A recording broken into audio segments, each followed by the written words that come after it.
What does it mean to be a man? I've studied this question off and on from a Christian perspective since my son was born. I want him and my daughter to have a proper example. The first book I read when thinking of this question was Raising a Modern-Day Knight by Robert Lewis. The book gives practical advice, which several dads from my Bible study and I have been using for the past 6 years for all of our sons. The description of the book says this: discover how to help your sons develop into noble, heroic fighters, young men who embrace a code of conduct and a godly cause in a world of fluctuating standards. Lewis's guide reveals how to teach your boy to reject passivity, accept responsibility, and lead courageously. Now, as I've gone through this process, I've also looked inward to see where I can get better. Knowing I was interested in the topic, my wife bought me Wild at Heart by John Eldredge. For men with or without kids, I highly recommend it. It's a mature look in the mirror, and if you feel trapped, defeated, guilty, wounded, depressed, or lost, it could be a roadmap to freedom.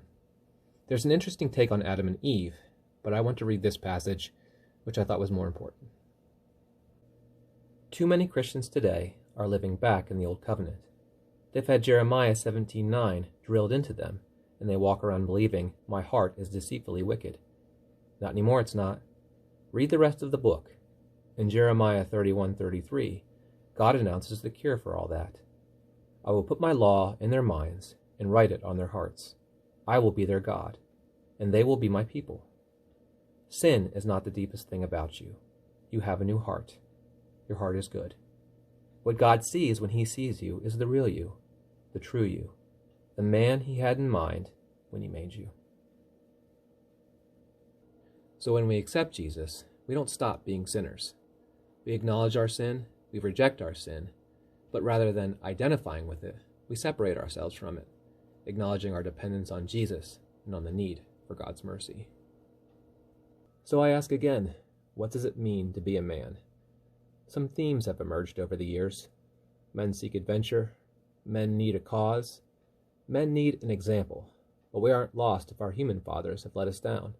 We can turn to God. Even if you had a good dad, you'll find that God's example is superior.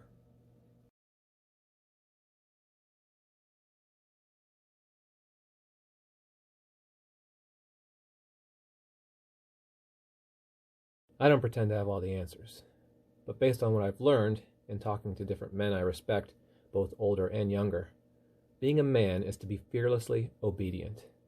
You seek God's mission for your life. You hear God's mission for your life. You accept it. And then you pursue it with everything you have, regardless of any personal benefit you may receive. In my experience, peace, happiness, and joy all follow. The world has a lot of blurred lines, but in my humble opinion, the foundation of what it means to be a man and a woman cannot be cracked.